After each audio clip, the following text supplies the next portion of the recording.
he taught philosophy there. So I have met the people who have worked with him, who were staff in the college at the Osho time, and I have met a lot of people who were students that time who had studied with Osho, and I collected everything what I could collect from them about my master. I'm trying to write a book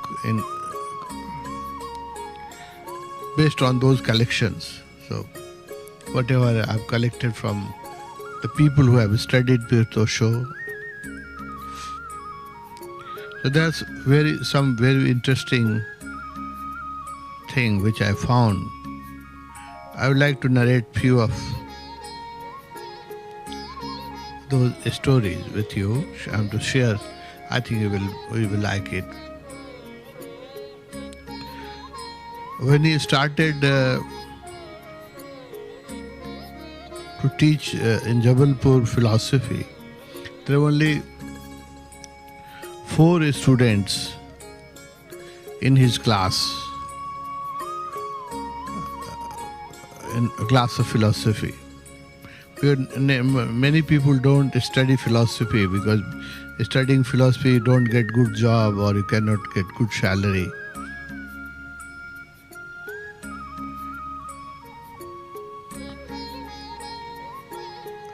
But his lectures were so attractive that there were only 4 students in his department. But people from other department, they started slowly coming to his class just to hear Osho or just to be with Osho for some time. So he was given a small classroom because there were only 4 students. But soon people from other faculty, science faculty, economic faculty, engineering faculty, they also started coming to attend his class just to hear him or just to be with him for some time. It was very refreshing. His presence was very refreshing. And he was a very good orator. So his class started becoming packed with a student of other faculty who has nothing to do with philosophy. Then the university provided him a larger hall where a lot of people could be accommodated. And that hall also used to get packed in his class because people from all, the students of all other faculty who have time to come, they all used to come attend just to listen him.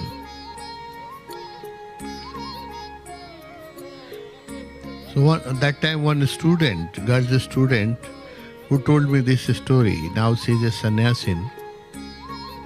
She was a student of biology. But she said that she fell in love with Osho. She wanted to see him and attend his class because he was so pulling, so attractive. And she said that when he used to talk, people used to go in trance. People were in ecstasy, listening to him or looking at him. And lot of people used to feel very meditative after his class. So she said that she used to go in trance and she used to forget her body and sense of body. So one incident she narrated that one day she came to attend Bhagwan's lecture, Osho lecture, and after that she had a biology class. She was a student of biology. So she was sharpening her pencil with a blade. Those days the clutch pencil were not common in India, so we have to sharpen our pencil with blade.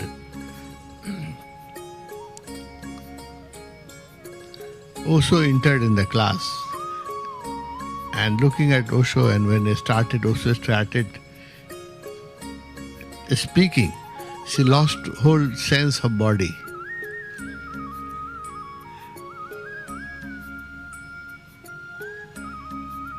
and she was cutting sharpening the pencil, and slowly she cut the whole pencil because she was not in sense. So she cut the whole pencil, and then she started cutting her finger with the blade, and she has no pain and no sense of body that she is hurting, and she is cutting her finger, and blood started oozing out from her finger because it was sharp blade and she was just cutting it. Then Osho saw it. He came running and told her, "What are you doing? Are you mad?"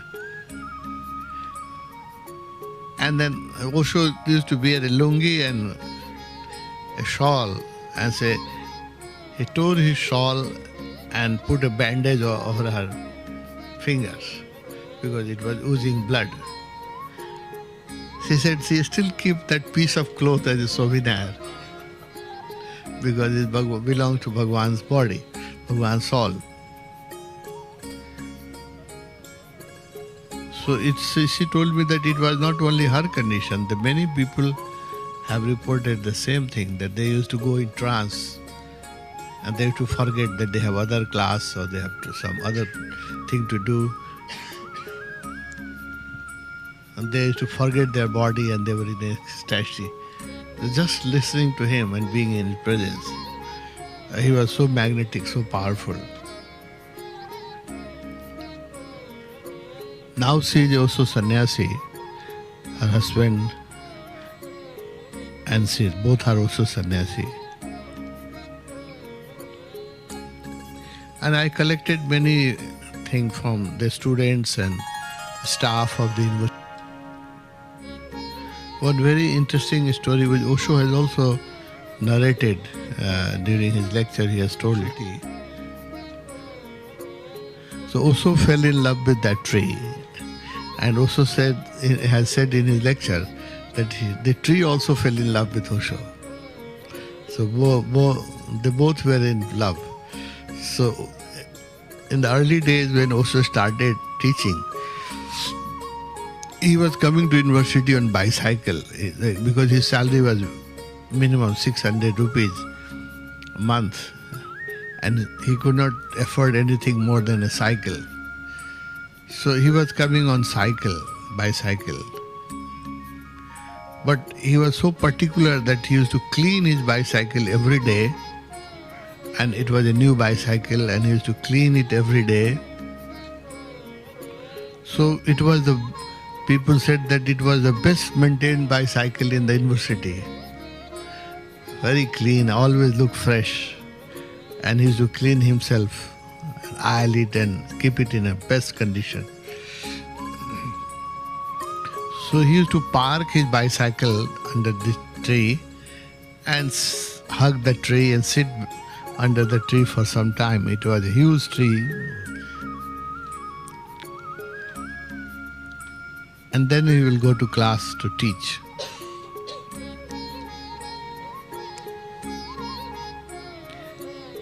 Then there is one Osho disciple, Matha Kunwar, and she became sannyasin, and later on she remembered and also recognized that she was Bhagwan's past life mother. She also remembered, and then Bhagwan also approved it, that she was my mother in my previous life.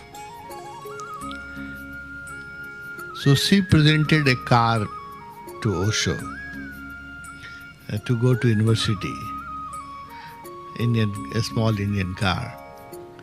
So Osho started parking that car also under the same tree, and he used to hug the tree and sit under the tree and park his car. Then the university authority, they objected. That said for cycle it was okay, it was small cycle, nobody can notice, but car is a big thing, and everybody parks the car in a parking lot, and the tree was in the garden, and it was not allowed to park the car in the garden. So he was asked that you should also park your car where other professor parks their car in the parking lot. Also said that I have been parking my bicycle for several years under the tree, and I am in great love with that tree. The tree wants that my car should be there.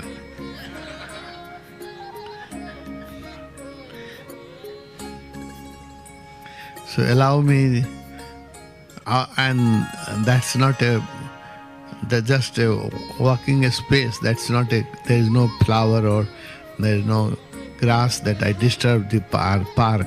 It is just walking area.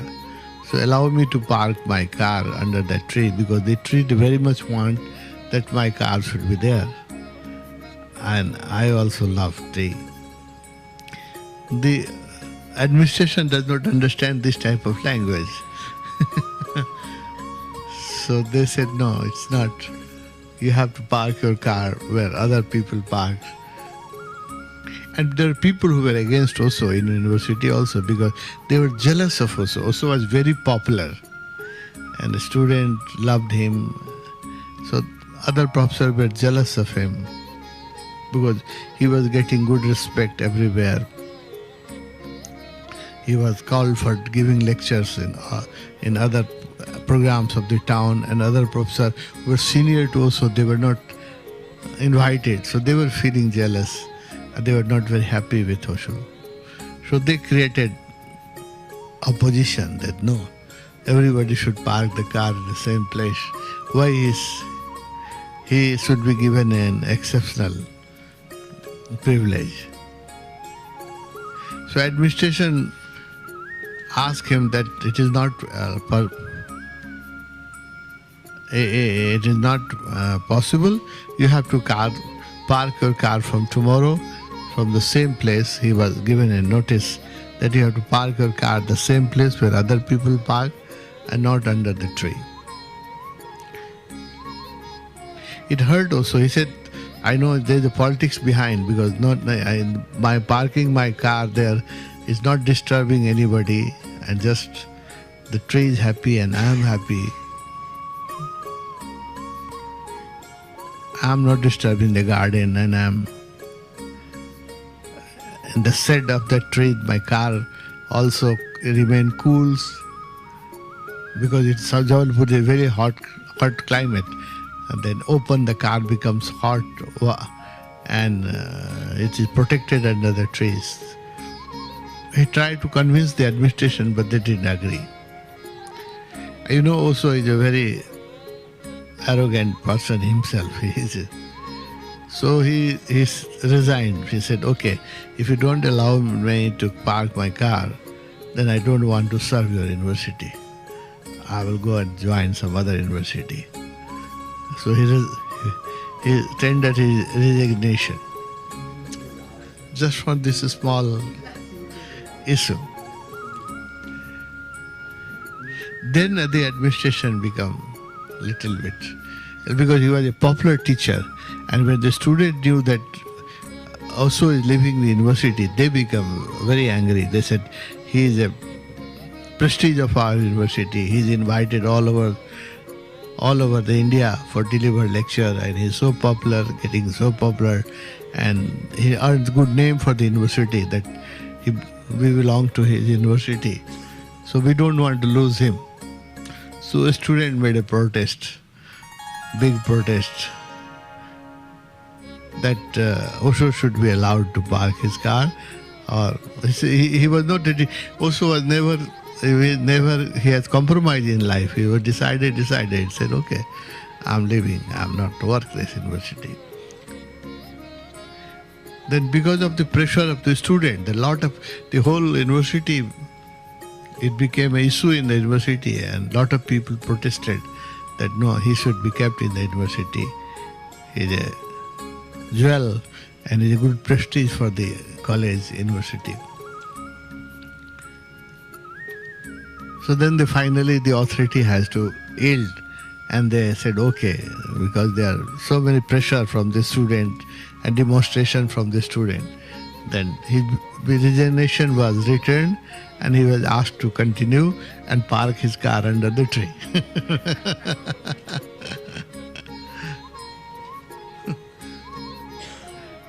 Then in 1966, when his schedules become too tight and he was invited, he started getting invitation from many towns to deliver lecture or conduct meditation, satsang or meditation camp. It became almost impossible for him to continue in his job.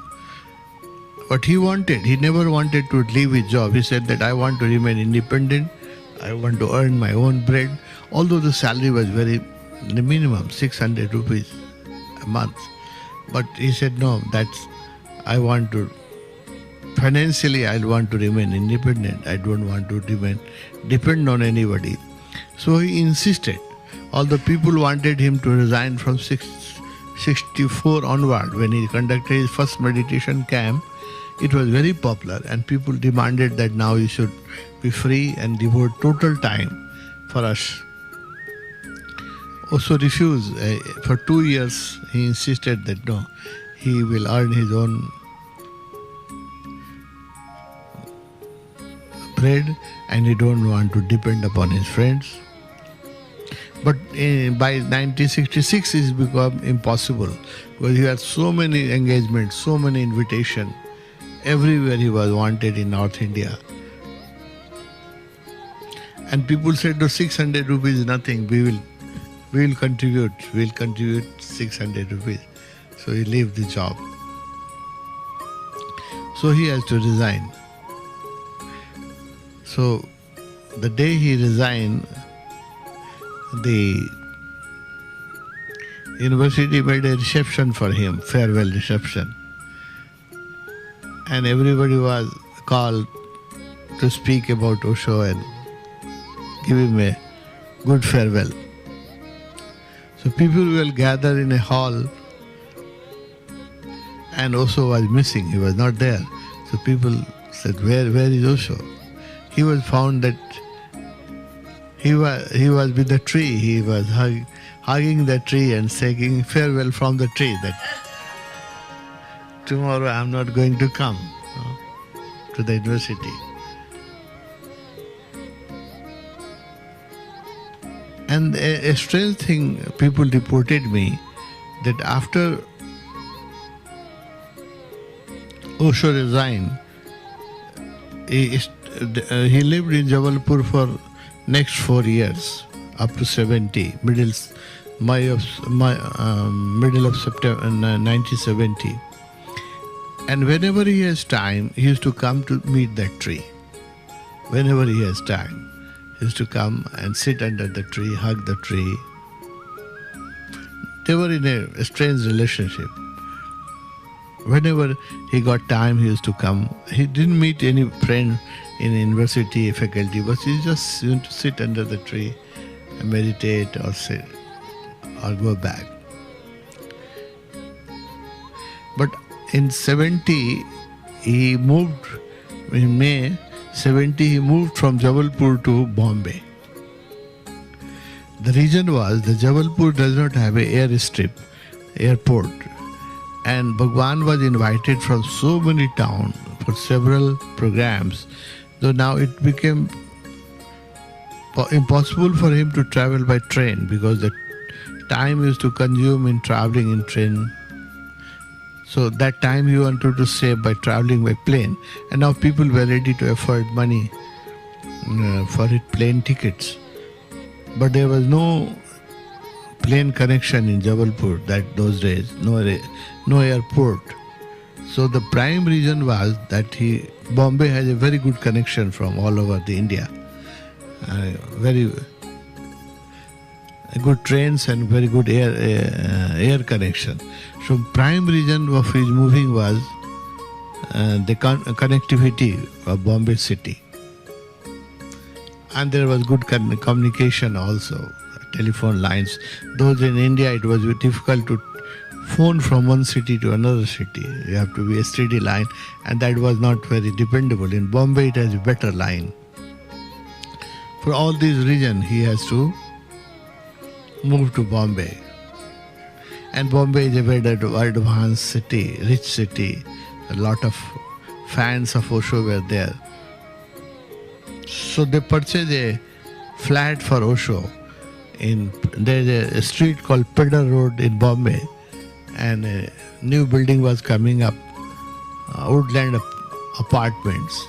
So then first flat in Woodland Apartment was purchased for Osho. It was a 3-bedroom apartment, 3-bedroom and with a living room.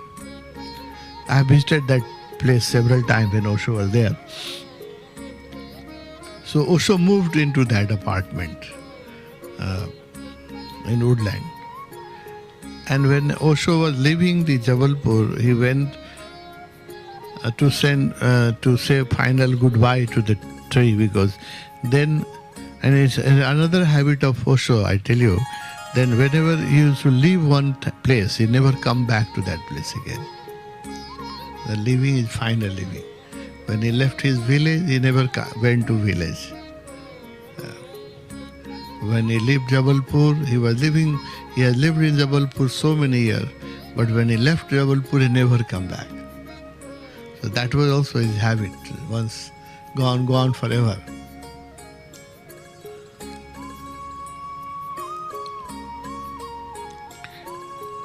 The village he was born, Kuchwara, when he left Kuchwara at the age of 7, he never went back again to that village.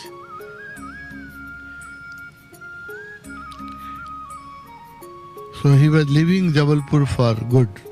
So we went to say goodbye to the tree. And the strange thing people reported to me, that after Osho left the university and Jabalpur town, it was a huge green tree, very huge, big tree. But the tree started dying, decaying. Even they understand the language of love. And he was in immense love with Osho. Because after he left Jabalpur, that slowly the tree started dying and decaying. And in a few years, it was completely dead. Such a huge and green tree. So plants also understand the language. Bhagwan's gardener was Mukta. She is still alive. She has told me some story. I have collected all these stories for my book. So she has also told me a few stories about plants, how plants behave with Osho. When he moved in Pune, 74, actually Mukta donated money to buy the Lao Tse house. She has only money, no sannyasi gave money. So Mukta, she had some money, she was from rich family. So she gave some money to buy the Lao Tse house. And Bhagwan asked her to stay in the same house. So she have lived throughout her life in that same house. And she was given work to look after the garden of Lao Tse house. So she was working since first day till now she is sick, she is not keeping good health. But till she was in good shape, she was looking after the garden. So she told me one thing very interesting. When Bhagwan moved there, Bhagwan used to walk in the garden, and there were a lot of bush and plants and tree. So she wanted to make a clean walkway for Bhagwan so that he could walk in the garden. So she cut some bushes and pruned some branches of the tree so that Bhagwan could walk freely in the garden. She did it without asking Bhagwan and without asking anybody. her own decision. The next morning, Osho called Lakshmi. And Lakshmi is secretary of Bhagwan. And Bhagwan said that, have anybody done any harm to the tree of this garden, or has pruned or cut some branches? Lakshmi said, I will have to check. I don't know. Nobody has asked me permission. Bhagwan says, somebody must have done something wrong, because last night the tree and of this garden and the plants, they all came in my room, in my vision, in my dream, and they were showing that they have no hand. Somebody has cut the hand, and some said that they have no leg. And Bhagwan asked that who did it. Then the tree said that it is your disciple who has made us cripple. So we are without hand or without head or without leg. So it was checked, and Lakshmi found that Mukta had done it. Then Bhagwan asked her that in my garden, never prune anything. Pruning is not allowed, and it continued till Bhagwan is alive. The pruning of the tree or plants was not allowed. Bhagwan said, I don't want a garden, I want a jungle to live. So let the plant grow as it grows. And nobody has right to prune them and cut them and make them in shape. No, let them grow, because they are also my disciple, and they also hurt and they also complain when there is a... So Bhagwan was so sensitive, and he was, even the plants were also in love with Bhagwan, and they were in good communication. So many incidents has happened. People have reported me many such incidents when animals and plants have behaved very intelligently with Osho.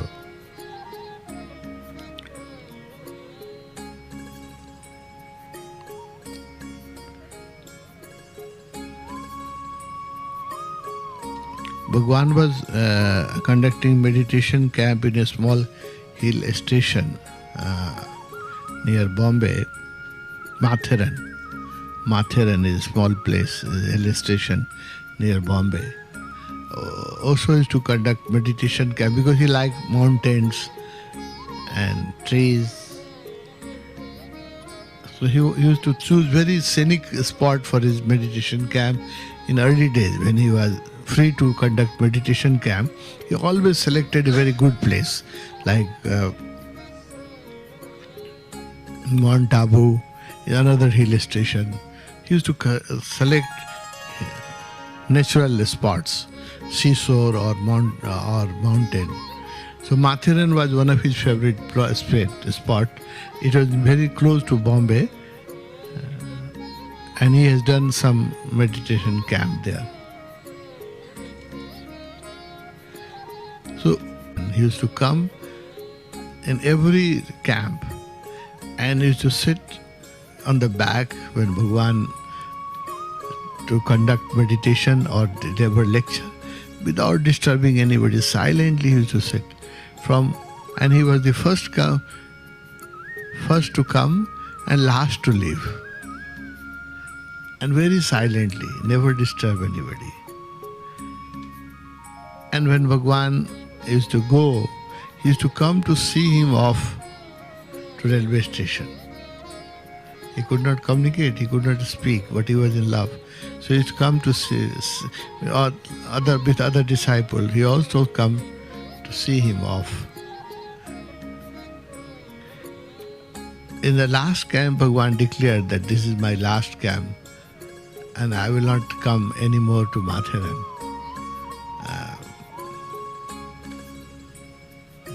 Bhagwan decided not to travel and settle down in one room. So he said, this is my last camp and I am not going to come again. That dog became very sad, very, very sad. And when Bhagwan left Mathiran railway station, the dog came to see him off, and when train started, it started running parallel to the bogie where Bhagwan was. Where Bhagwan was in, and it ran and ran. It could manage. Bhagwan many times asked the dog that you go back, but he was running and running till he could, because the train gained this speed, and then it was impossible for him to go parallel with Bhagwan. But till he could manage, he was running and running. Then Bhagwan has told later on that the dog is a very animal of higher consciousness. Sometimes it happens that due to some mistake, some seekers also go into animal kingdom. Like you might have heard a story of a cow with Raman Maharshi. A cow name was Lakshmi. She used to behave very intelligently with Raman Maharshi, and she became enlightened in the animal body, in a cow body, and her samadhi is still there in Raman Ashram in Trivannamalai, the samadhi of the cow Lakshmi. So she used to behave in similar way with Bhagwan. So Bhagwan said that the dog is also a very high consciousness, but some mistake he has come into the animal kingdom, because some mistake was done in the last life. But still he has consciousness is very high. So that's why he feels my energy, my love.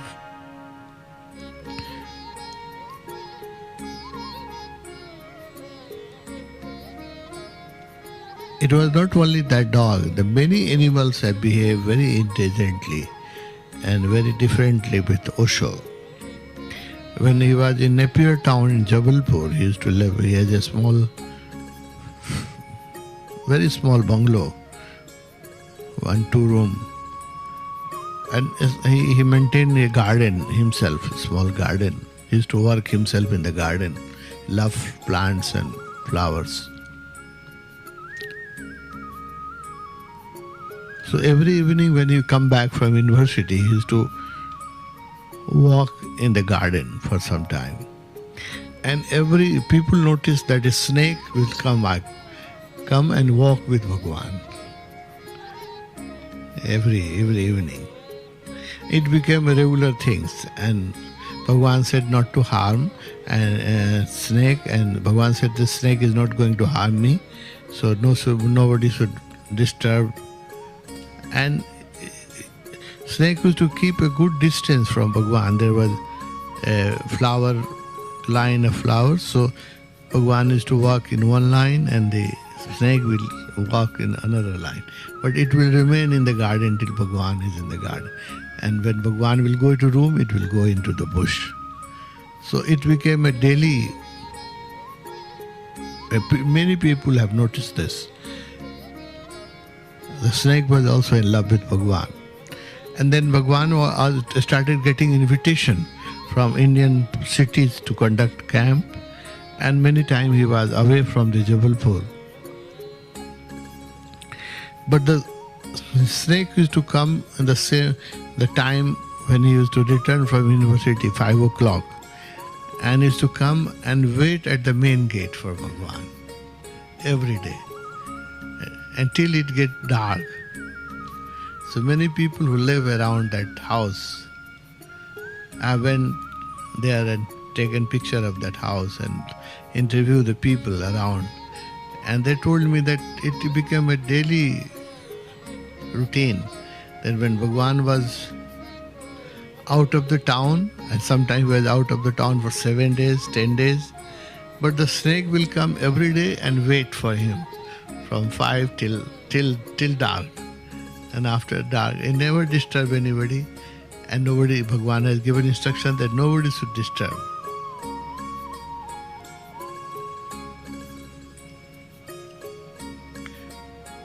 The animal kingdom also have a sensitivity. Especially snakes are very sensitive. That's why you see Shiva Murti, always a snake in his neck. Because snakes are very, very sensitive. They recognize enlightened people or they recognize meditators.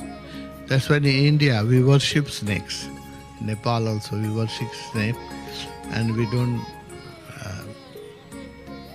hurt the snakes. In Tapovan also, where in the three corners of my room is a jungle. Tapovan is a jungle, and in three corners there are three snakes. We notice them all the time. And then in three corners of my room there are three different snakes, and it has never disturbed anybody. Never disturbs anybody. Just sits there and go back, come sometime, remain sometime, go back. Especially in the summer and rainy season, it comes and sit there. And I have also instructed the whole staff of Tapovan that not to disturb them, and they have never disturbed us. No animal has disturbed us in jungle. So I have also noticed that they have a sensitivity. They can also smell meditation. And they feel good near the meditation. So in temple, especially in India, in Shiva temple, there always snakes are found. Always. In many Shiva temple it has been noticed. And they are worshipped and they are given milk to drink, and now people have asked not to disturb, and they have never done any harm to anybody. So far, there is not a single report that they have done any harm to anybody. So the animal also, they have, the plants and animal, they also have a sensitivity. They can smell enlightenment and they feel good near enlightened people. You might have heard Bhagwan has spoken about in detail about a इसमें पनि थियो हैन यो आइपडमा छ त्यो bird वाला थियो छ हैन याद छ कहाँ छ In my iPod there is a lecture. I will find out sometime. When Bhagwan has talked about a bird in Pune,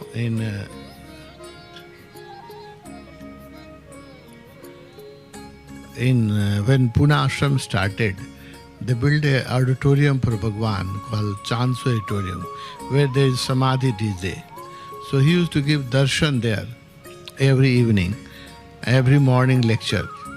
So every evening during darshan, a particular bird in 1960, it started from 1975 when the Chansu Auditorium was inaugurated on 21st March 1975. So from that day, a bird started coming to Bhagwan's darshan, evening time, and used to come and sit near Bhagwan on a flower pot. It used to sit at the fixed place on a in the flower pot there was a plants, and it to sit on that plant, and it to sit 1 hour till darshan last, and never disturbed, and remain silent all the time. And when Bhagwan will go, it will go. So it was daily routine, everyday routine. One day it was raining very badly, and there was storm and very rough weather, and the bird could not manage to come to Osho because of the rains and the storm. So everybody was feeling missing because the bird has become part of the community. Everyone used to love the bird. It used to sit silently on the plants every evening. So that day the bird could not manage. But after the darshan was over, when Bhagwan sat on the balcony of Chance Auditorium, and he was sipping a cup of milk, sitting with Vivek. The bird came, and it has struggled hard to come back to Bhagwan against the hurricane and against the rain. So she was sick. She was tired of the struggle she has made. So she came and fell on Bhagwan's feet and left her body. Then Bhagwan picked it up and talked next day in the lecture that the bird was in love with me and it had struggled hard to come to darshan, but because of the rain and the storm, she could not manage. But she struggled, and when she could come, she came and left her body. So she is also my disciple, she said. She is also my disciple. And Bhagwan asks to make a samadhi of her in the Lao Tzu, a small samadhi, and give a good celebration. So friend, I have collected these stories. I am writing a book about all these things, mystical things which happen around Bhagwan. Very mystical things has happened around Bhagwan, which is very difficult to understand. Many such incidents are there. So the animal, the plants, not only human beings. Human being has fallen in love with Bhagwan, that could be understood. But the animals and plants, they don't have awakened mind, but they also can smell the enlightenment. And they have also behaved in a very intelligent way with Osho.